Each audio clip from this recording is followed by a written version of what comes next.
Well, I think that gives us enough lead time for any ads to start playing. And I want to welcome everybody to the CarrGuy and SIXFAN show on this season 5. And I think it's episode 12, if my memory serves me. And we've got a very special guest lined up. But before we do that, I want to introduce myself. I'm Jason. I am the car guy of the situation. And I believe over here, maybe. Hey, you did it right. Yes. Hey, yeah, there we go. Grant Tommy, straight SIXFAN is my channel. Of course, that makes me SIXFAN of this operation. But yes, Jason, you did a good setup there. We're very happy to have our guest on with us tonight. So I'll let her do her introduction, but we'll send it down below me too. Hey, that's me. I am Alex Taylor from Riding with Alex Taylor. So also do lots of stuff on Instagram at just Alex Taylor Racing. So. And we're very appreciative to have you on the show tonight and take time out of your busy schedule. I'm sure just like everybody else with everything that's going on, you're getting ready for the racing season. We want to take a few seconds to acknowledge a few people who have jumped into the chat real early tonight. We got Coastal Auto Reaction, Narcoleptic Customs, John Woodsworth, Melissa Nunya, who is our one of our moderators, has jumped in there as well. Mechanic Nuts. We've also got Wheels, Prepping Life. King Eric, the greatest of all, has entered in there as well. And guys, don't forget, when we host the CarrGuy and SIXFAN show on my channel, every dollar that you spend in the super chat gets you an opportunity to win a brand new Forever Sharp steering wheel. And the reason why we do this is because you guys throw money at us anyway. And we felt what a better way to pay you guys back by offering a contingency prize or something for having you guys a part of the show and for donating to us. So that show, that giveaway is coming up on April 22nd. Grant, why don't we jump right into tonight's interview with Alex? Yeah, Alex. Well, so I think where I want to start is basically with how you got your start. I mean, I think most of the time in race families, you know, the story never goes, well, once I got my driver's license at 16, I decided to start racing. Usually the story starts before then. So it's just how early was it, or how young were you when you started racing? Yeah, so racing, I was 16, but when I actually got into the automotive world, I was much younger. So my parents owned more of a restoration business. So they built fiberglass 41 and 33 Willys. And so I grew up that literally from a couple weeks old. So was in the shop from that point forward. So me and my sister both grew up in the shop. They had lots of employees. So we would stay there. We'd be there, you know, until super late at night. So I would always be out in the shop. Like, what can I do? I'm very busybody, type A. So I was like, what can I do? Who could I help? So I go find an employee to bug or go find, you know, my dad to bug or something. Like, what can I do? So always been super hands-on. That's how the automotive world got, you know, introduced to me. But as far as racing, my dad started getting back into racing when I was like 9. So we got into nostalgia racing, gassers and stuff like that. So a little bit, you know, more old school. Love that. But then in 2007, he had built a fiberglass 33 Willys that he ended up trading with the car that was the 2007 Drag Week winning car that Denny Terzitz built. So that was the first Hot Rod Magazine Drag Week car, first street car to go in the 7s on that event. So it was a huge deal. So that ended up becoming like, fell in love with the car, crew chief for that car, you know, when I was younger. And so then my parents actually ended up selling the car, absolutely broke my heart. And so when I turned 14, 15, we ended up building my Camaro to be kind of my version of that. It's supposed to be just a street-driven car that I could drive to high school, kind of snowballed, turned into my drag week, you know, 12-second drag week car, snowballed from there. And that car has taught me, you know, everything that I know, you know, with my dad and everything. So that car is what's led me to where I'm at now. So, so never late for high school, I guarantee it, when you're driving a race car, I bet. Give or take. Yeah, right. We're only yeah, right. minutes. I push it every day, but close. So I want to thank Mike over at Narcoleptic Customs for the $4.99 super chat. Thanks for that. We'll make sure we get you entered in. So yeah, like one of the things that Mike made a mention is that he says you're the fastest girl on Rocky Mountain Raceway. I think he says. Is that true? I think I'm gonna go with that. I know Tina Pierce has been on it. She was faster than me. Hopefully, though, this year with the new car, I can be the fastest girl on Race Week. but guess what? Guess what? She's not on the show tonight, so we're gonna call it. And I'm gonna take it. Alex, I'm gonna take it. Here we go. It's official. You heard it here first, guys.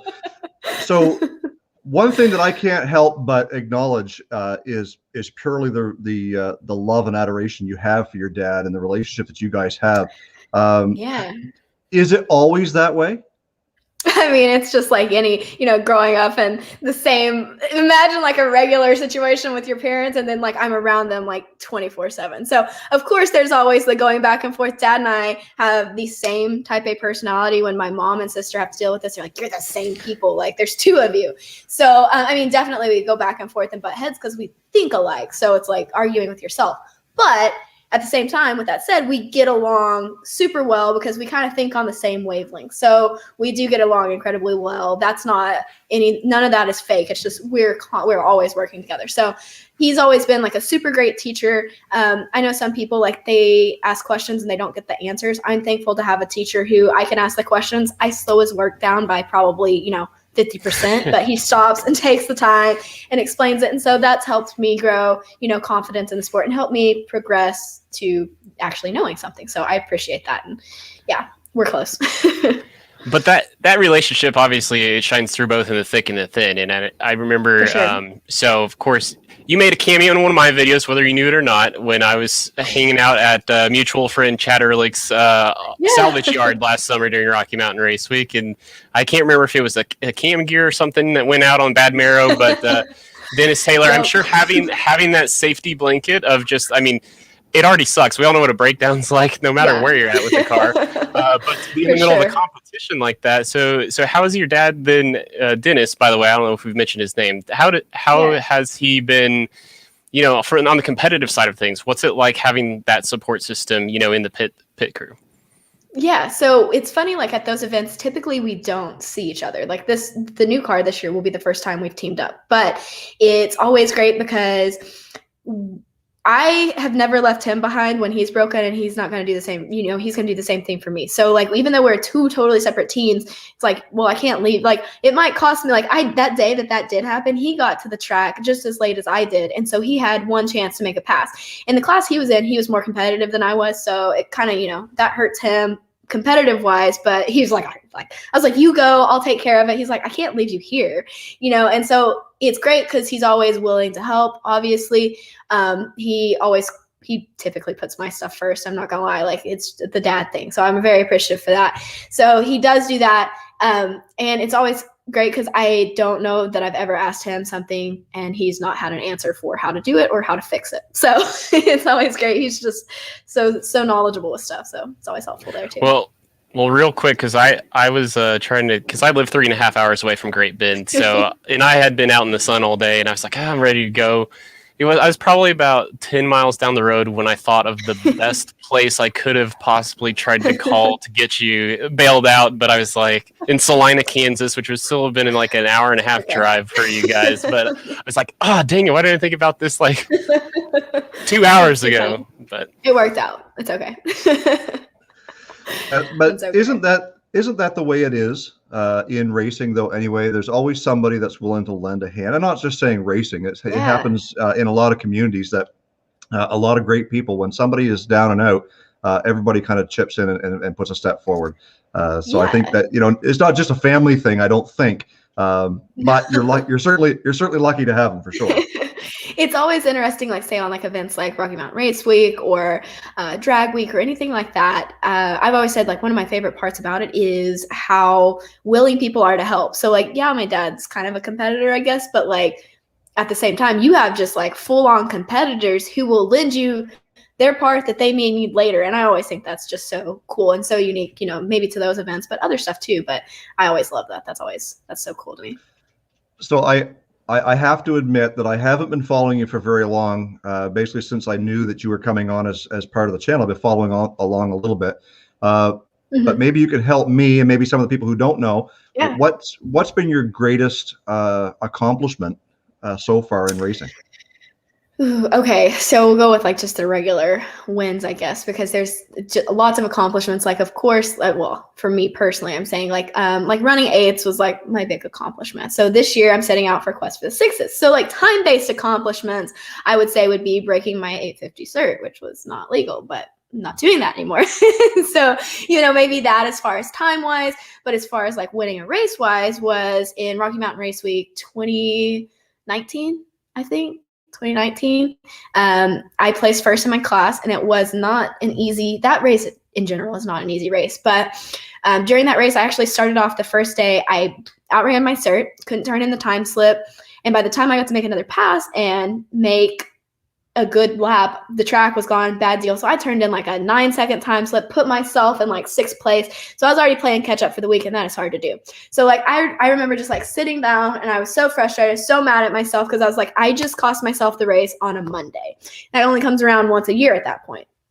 And so I literally played catch up all week long. I fought with it was just me and my mom. So me and her like pushing through, like I'm data logging, she's helping me, like I'm doing everything I can to try to pull this off. And I pulled it off, and it was the most rewarding win, because it was not like it was just here, have it. It was like, I'm like, okay, I fought for this one. Like that felt good. So it was my first win. It was also a really hard win. So racing accomplishment wise, that's my biggest win probably. So you talk about Quest for the Sixes, and I mean, I know a little bit about it, but we had earlier on in the season DD Speed Shop, who's Mr. Tri-5 himself. So 55, I believe, but take us through what that build's entailing right now. It's pretty intense from what I'm seeing on Instagram. Yeah, so the 55, I decided earlier this year to talk to Dad. I was like, you know what, like I'm tired of running 8s. I want to do something different. Like it's time to make a change, one for, YouTube, one for to grow my actual racing career, because I want to go faster. I want to prove that I can like handle that kind of a car. So the next step was, I was like, I want a license in his Nova, because I could get my advanced DT license. But at the same time, I want to take Bad Marrow faster. So I was like, let's upgrade it to a 750 cage. I didn't really want to do that because it takes away some street ability. I drove the car to high school. I didn't really want to cut it up. I knew I was going to be building a Chevy 2 later on in the year, that I was going to do what I'm doing with the 55 with that.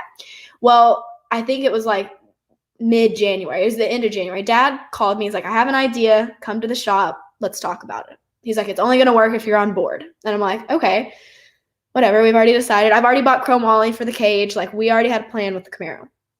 He calls me, come down there.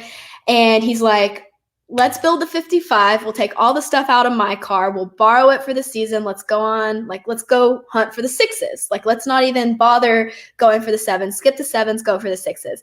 And I'm like, at first I'm like thinking like, this is freaking crazy. Like it's January. We don't have anything planned. The 55 is a rust bucket sitting behind the shop, but we like talk it out. And I'm like, okay, so basically if we get the chassis in, like we've got a lot of this under control. So this build started off super simple. We were literally going to borrow everything, like gut the Nova, put it in the 55, just go with it for the season. It was just going to be quick, down, dirty, and then put it back behind the shop. Well, the car snowballed. Thankfully, I've had lots of great sponsors step up. I will still be borrowing the engine and transmission from the Nova for the season, but the car is going to be a full rolling chassis at this point, so hopefully get that later. So basically, it's going to be a 6.0 cert chassis going on a quest for the 6s, so shooting for the 6 seconds, 200-mile-an-hour club, going to run that in the unlimited class. My dad's going to be my co-pilot, the first time we've ever teamed up on one of these events. So we're going to be running back-to-back, 4 race weeks total, plus some other events. So we'll literally at one point be racing for like 15 days straight in a car that has no support vehicle. So no trailer, just what we have with it. So it's going to be crazy. So one, to get that build and get parts done in time to have it from January 31st to like May 31st is our race. So we had like 4 months to build it, and then to go switch 6s, and then to, race it back to back to back all season. It's just, it sounds crazy, I know, but it's going to work, I think. And that's about where I started following along with the channel, was when you guys yanked that thing out and pulled it in the garage, and then, you just started tearing into it. Man, like there's like nothing left of that car. You did touch on about, time to step up and grow not just your racing career, but a change up for your YouTube channel. So let's kind of segue into that a little bit and talk about your YouTube channel. So what essentially got you started to start vlogging or doing YouTube to make it what it is today? I think you got 63 or 4,000 subscribers. Yeah, somewhere around there. So I was it was funny. I started doing Drag Week when I was 16. That was in 2013. That's kind of when 1320 video was like taking off. And so I had a couple videos that 1320 did on the car that really took off. So couple million views plus. So that helped me racing wise, but I did not catch the wave on social media at that time. I should have, like at 2013, should have started stuff. I traveled with Crowder Cams Equipment, worked for them for a couple years, traveled with them, did all these cool adventures, like didn't film any of this, didn't even post hardly. And so like I missed all this. I just like the car side of stuff. Okay. So, well, I went to college for marketing. And I just graduated in May. So started that in 2016. So sometime in like 2016, 2017, I was like, wait a minute, I'm doing all of this stuff. I'm doing all this cool stuff. I'm doing all these different adventures. Why don't I start a channel? Like, why don't I post more? Why don't I put some effort into this? And so it's just because I never thought of it. So started it there, and my videos were very rough in the beginning. Not gonna lie. So started there with some cars and coffee stuff just to get the channel going.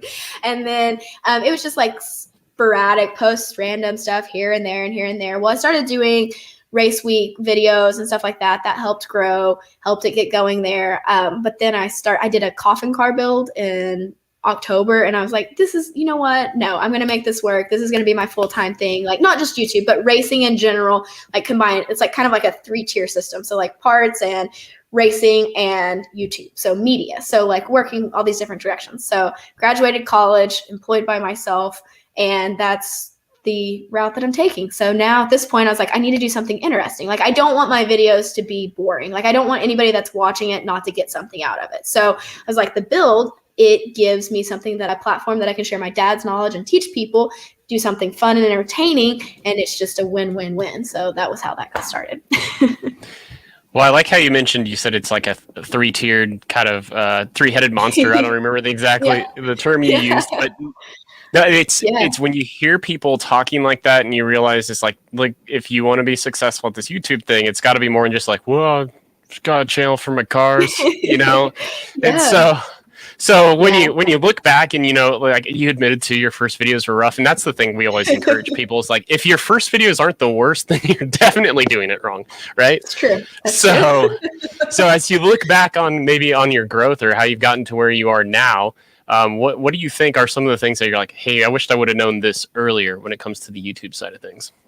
I wish I would have started sooner. That's like the thing. Like I missed and not even just for the growth side, but like I have missed so many things, like even just for me to personally save as memories for later on. Like it's been kind of hard because I have always been super hands-on. Like I've never wanted to once just be a driver. Like I, to the core, am a car person, and I like being hands-on, and I try to learn. And so I never portrayed that side of my lifestyle. Like I didn't think people cared, so I didn't show the knowledge side, the technical side, anything like that.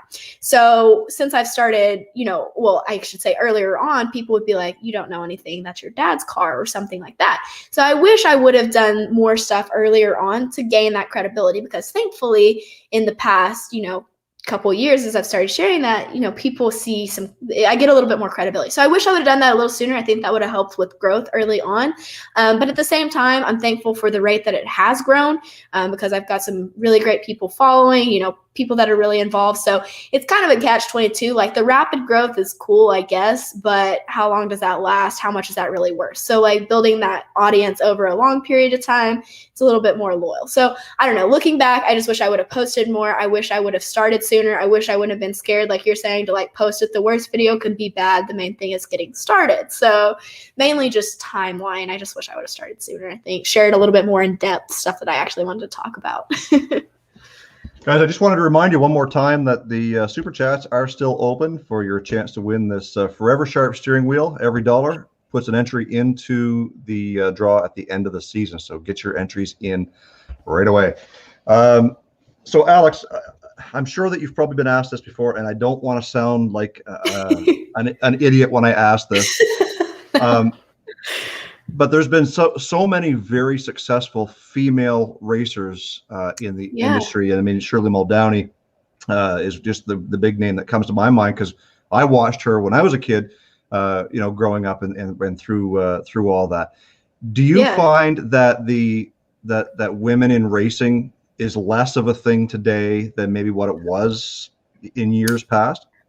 As far as like maybe less of like a big deal kind of thing, like it's more commonplace. Yeah, I would say so. I mean, there's lots of awesome female drivers out there. I've always been one that I will never, like, you'll never ever hear me call the woman card, like, ever. I've always been like, that's just how I was raised. Like, my dad's never like been like, well, that's cool for a girl. It's like, hey, carry that up the stairs. It's heavy. I just carry the same thing. Like, do it. So yeah, as far as that goes, never been like, play that card, because if anything, I'm aware like it helps the situation because it helps you stand out a little bit. But there are lots of awesome women in racing right now. There's been lots of great leaders previously, and there's lots of great people currently in it. So it's cool to see that community. I don't think it is such a big, like, there's not that fight anymore like Shirley went through, or Barb Hamilton, or any of those like pioneer women early on. I don't see that fight as much.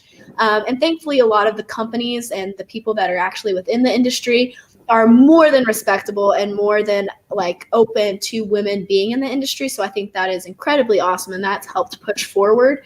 I don't know. I think it's like you see it more commonplace, and so I don't know. I'm just one of the guys out there driving like everybody else. Well, so Jason asked you about the women who came before you, but so I guess I'll ask the question about what do you think about the next generation coming behind you? And we had Emily and Aaron from Flying Sparks Garage on last season, and I remember for following Emily on Rocky Mountain Race Week 2.0, just kind of this scene in the pits, I think in Oklahoma, helping show a younger girl how to or it was really engaged and wanted to know, like, what are you working on? What are some of the influences or things you're doing now that you feel like will help the next generation, those who come behind you? So I think the main thing, I can't say that like I've actively started a movement to do it or anything like that, but like the one thing I've always done is I was young when I started. I was 16. I was the youngest person to do Hot Rod Magazine's Drag Week. It's actually a fight. That's a whole other story for another day to be able to do that. So I've always said the age was like my biggest holdback as far as like people taking me serious or being able to do stuff. So my biggest thing that I've always done to help is just doing it. Like, there's not a barrier. Like, I'm not going to let that barrier stop. So, I think just the act of leading and doing and showing that this is possible. Yes, you can have a relationship with your dad. No, you don't have to just go hang out at school. Like, you can do the cool things. You can be involved. Like, I always tell people, I'm like, intelligence is smart, intelligence is pretty. Like, be intelligent, be hands-on, do what you can. So like, just trying to lead by doing. So rather than portraying in a sense of, here is my glamorous life, it's like, here is my fun life, but it's because I work. So like, I see young people, or maybe their dad or their mom or somebody comments like, my daughter looks up to you, my son looks up to you, like, you're a great role model for young people. And that always makes me so happy. It makes me smile, because that's the goal. I just always tell people, just get going, just try something, anything. So well, I think that's also a great segue into, we're kind of swinging back around to the whole YouTube side of it. Is, we've always said to people who want to start doing something with their YouTube or on YouTube is to simply pick up the camera, hit that record button, and just start doing it. Yeah. We do have a lot of YouTubers and aspiring stars who follow us and who are in the channel or in the chat tonight. What would be the one piece of advice that you would have for them that may help them succeed in their YouTube journey, I guess? Always consider your viewers' time as valuable. So there's an abundance of people that watch YouTube, but think when you're editing your video, you're looking at it. If you get bored, will your viewers get bored? Did they get something out of watching it? Like, don't take their time as less than yours, because they're taking the time to watch your stuff. So always try to make it worthwhile and valuable to watch. So that's the thing I always try to keep in mind. Like, if I get bored watching my video, I will edit it until I try to make it less boring. It's sometimes boring, but I don't know. Make your viewers' time, or count your viewers' time. I've never even thought of that before. Like, that's gold. I'm writing that down. Well, when we had Greg's Garage on, he had a similar kind of sentiment that he says he'll edit his. I don't have the discipline for this. Once I edit through once, I'm like, yeah, I'm done. Like, but to have that discipline to be like, to watch it through once and be like, nope, it can be better. Like, I think that's a really good anecdote. And Yeah. to Jason's point, yeah, there are a lot of the crowd or the niche we attract more are like the garage builders, not necessarily racers, but building a street car or just a hot rod of any sort. So I wanted to go back, where we started. Really, you talked about how the family business was almost more restoration based, and one of the projects that I've seen on your videos that I know is a topic that Jason and I connected on very early on, are cab over trucks. You guys have a really sweet cab over project. So, and I love that you're, bucking the trend, like the pendulum swing really far to the diesel side. And you guys said, no, I'm going to be different by not going diesel. So talk to us about the cab over build. Yeah. So the cab over was, actually it's been longer than that, probably 5 or 6 years ago, Dad got on this cab over kick and he went and bought a couple cab overs. There's actually one sitting by our pool. I'm actually at the house right now. So he's got one that's really rough, just sitting out there for yard decoration. So he made it for my mom for a flower bed. So anyways, he just went on this like cab over buying kick. And so they sat in the back shop, just kind of rotting, wasted. That's it right there. And so, he ended up one day, he's like, I need a new truck, but he didn't want to buy a new truck. So he was like, I'm going to build a new truck. And so that's what he decided to do. So he pulled out the cab over. It's going to be a quick build, as everything is supposed to be. Pulled it out and started just cleaning it up, going to town on getting the body straight. And he's like, I like the patina. And he's not a patina person. Like, that's typically not his thing. So he's like, I'm going to leave the patina, but I'm going to make this truck the nicest truck that I own. So this thing is going to have like full leather interior. It tilts. The cab automatically tilts. Like, he's going to do, it's got air ride. It's got automatic start. Like, I'm talking like new truck accommodations with, all of the coolness factor going on. So it's so funny. Like, people will walk in the shop and they'll be like 7-second race car, 6-second race car, 6-second race cars, 5-second race, like all these fast cars sitting in the shop, and they're like, cab over, like, that thing is so cool. And so the cab over has actually got put on a little bit of a hold. It's supposed to be ready by June for race week, but my car got in the way of that. So that slowed that down a little bit, but it'll get back on track soon. That I keep that updated on my YouTube, but that's going to be such a fun truck. He's going to daily drive it. It's going to be a big block Chevy. He was going to drift it. I don't know. He's got all kinds of ideas. So to be determined when it's actually finished, what it's going to look like. It's going to be fun though, and it's going to be able to haul some stuff. So not a diesel, it's just gas, but maybe turbos one day. I don't know. So guys, we're going to get opening up the chat for questions for Alex. So get your questions ready and punch them in there, and I'll make sure that we monitor them as best we can and answer as many as we can. So you talked about how your dad doesn't like patina, and I know there's been some talk on the 55 about what you're going to do. And I think I even seen somebody ask the question, what color are you going to go with? Is that something that you're able to share with right now, or is that something that's going to be a secret, or what? Yeah, you can totally know. It's going to be patina. So it's so funny because we've not done stuff that's patina in the shop. Yeah, so I'm excited. So some people love it. Some people hate it. I am so pumped. I think that this is going to fit the car so well. It's just like, it's a down and dirty, rough build. It's going to look rough on the outside, but it's going to lay down 6-second times. And so I think that's just like part of the cool factor to it, And so, yeah, it's going to stay that blue patina, and I'm pumped to have a car that I don't have to just like baby. Like, I can go purposefully use it, and that's exciting. So yeah, thrash on it. Well, my day job is I'm an architect, and where I started right out of college was in historic preservation, and there was always this this idea of, sometimes it's worse to just lie about the reality. So sometimes like the patina, like it's history on display, right? Like, you see what this car's been through it's as each year goes by, right? Like, so 55, we're getting close to a 70-year-old car now. That's the thing. Yeah. So I think it's cool. It tells the story. And then I was trying to get these up. So these are the new wheels that will go on it. So it's actually going to be all gold, like Dow 7, like gold with patina and like that. So it's going to be like, it'll be nice. But the patina, like, you're right, it does tell the story. Like, it'll have its story. It's had a tree fall on it. Like, it's got a story, but now it gets to live a new life. And some people, I've seen people comment that, like, you destroyed a perfectly good 55. I'm like, no, that 55 was sitting there. It was going to rot away. Like, even if we restored it perfectly, there's a 55 at the house right now sitting in the garage that does not get driven that much. So it's like, do you want it to be restored perfect and sitting under a car cover, or do you want it out living like a life that it never thought it would see, running sixes at 200 mile an hour down the track? Like, I don't think I killed a car. I think I saved one.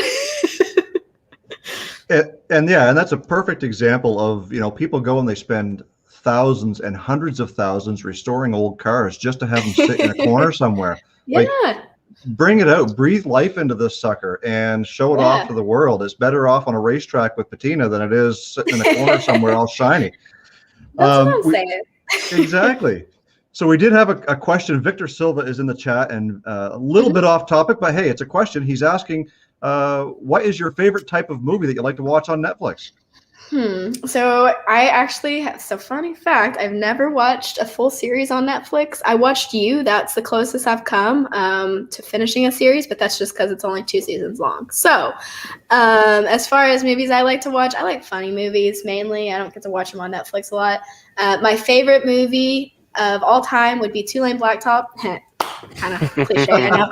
But second favorite movie is I love The Art of Racing in the Rain. I sound so like I'm stuck on this, but I love that movie. It's a dog movie, car movie. Love that. And then The World's Fastest Indian, that used to be on Netflix. But other than that, if I just go to the theaters, I like to watch funny movies. I don't like scary movies. So we here in the straight SIXFAN household, it's been off and on with the Netflix thing. So I don't watch a lot of Netflix, probably more Amazon Prime. But when I did have it, there was what was it, Fastest Car or something? I think you would really enjoy that. It's like supercars versus sleepers kind of, and they do a mild drag race. Yeah, I'd like to watch it. I saw it, but I haven't got to watch it yet. I found that really interesting. But yeah, Jason, you want to take this next question that comes to us from Morgan Schilling? Yeah, so Morgan's asking, she says she loves following the 55 build, and I hope to see it on Rocky Mountain Race Week 2021. Is your father's shop hiring?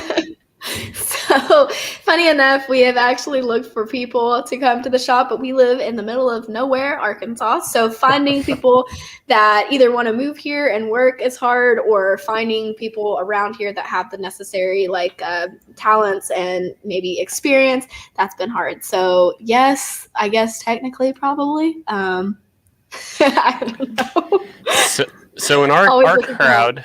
In our crowd, we have 2 Arkansanians. Well, I'm from Kansas. Arkansas. There we go. There you go.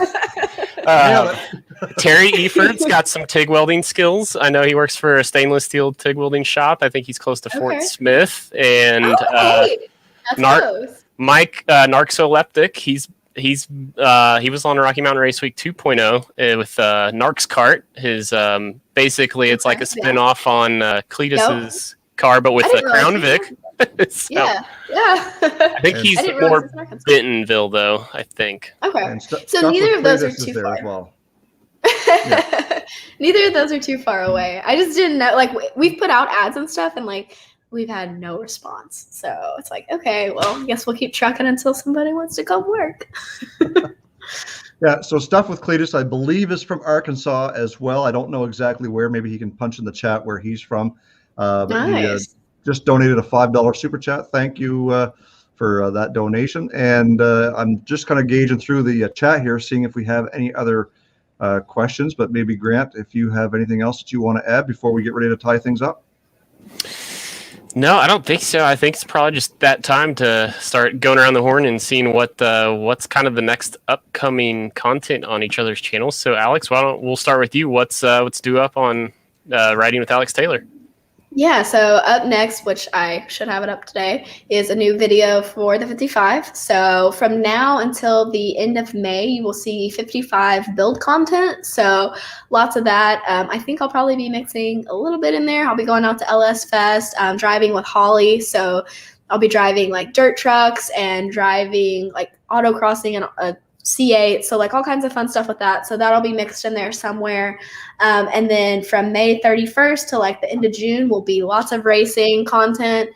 Who knows in July, and then we'll pick back up with racing content August and September. So lots of stuff going on there. Same on Instagram as well. So Jason, before we get to you, we did get a question come in a little bit later, but I think it's a really good one from Bandit the. So I don't know if you can find that one, spot that one, and bring it up on screen. Yeah, But I see it. so, Alex, have you raced against John Force's daughter by chance? No, I have not got to do that. So they are NHRA, they are pros, and I guess I'm not a pro. So no, I've met them. It's been forever. I was little. I met them there, but never actually got to race them or talk with them since I've actually been racing. So not there. Well, one last chance, guys. Forever Sharp Steering Wheel, Super Chats, enter them in. We're getting ready to close out the show, so last call for Super Chats. So, Grant, tell us a little bit about what is coming up on Straight SIXFAN. I'm not going to say anything. I'm going to let you do all the talking this time. Well, but who was it? I was watching SNR Racing, and they made a comment.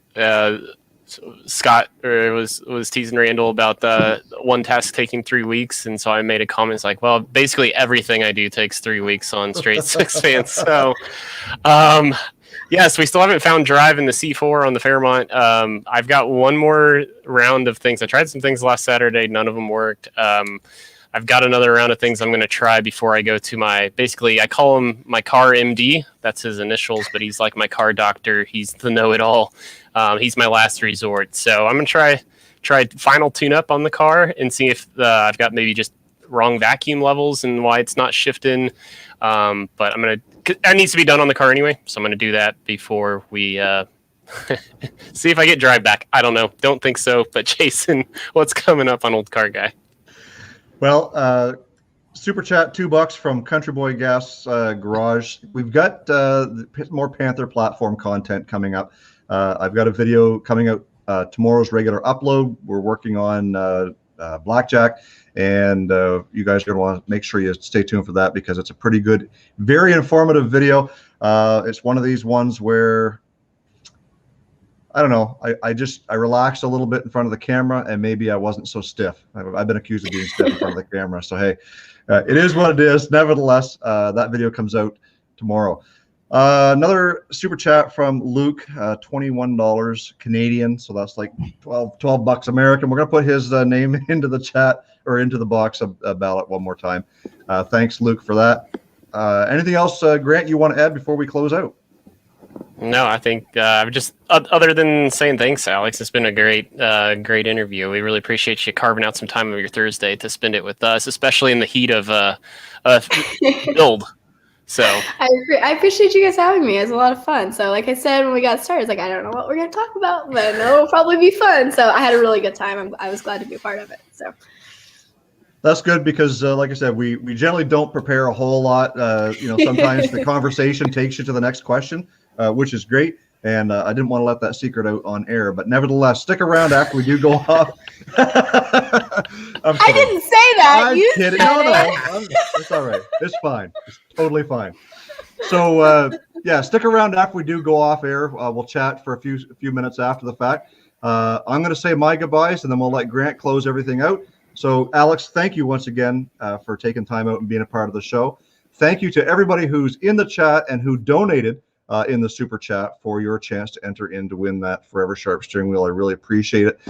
Don't forget, guys, next week is a legacy episode, so it's just Grant and I. It's going to be over on Grant's channel, and he is we're doing nicknames, car nicknames. It's going to be a great topic of conversation. And then after that, we're back with guests with Nick Panaritis from Nick's Garage.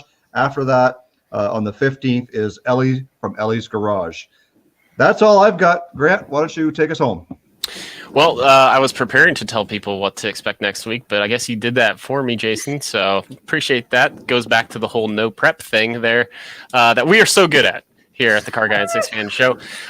But just a reminder, you've got 4 weeks left to enter in for our prize giveaways. Of course, when it's hosted on my channel, we've got 2 packages of 36 square foot, 80 mil kill mat sound deadening kits to install to give away. So you got to be subscribed to both of us because we do alternate whose channel it on from week to week. So it's on my channel next week.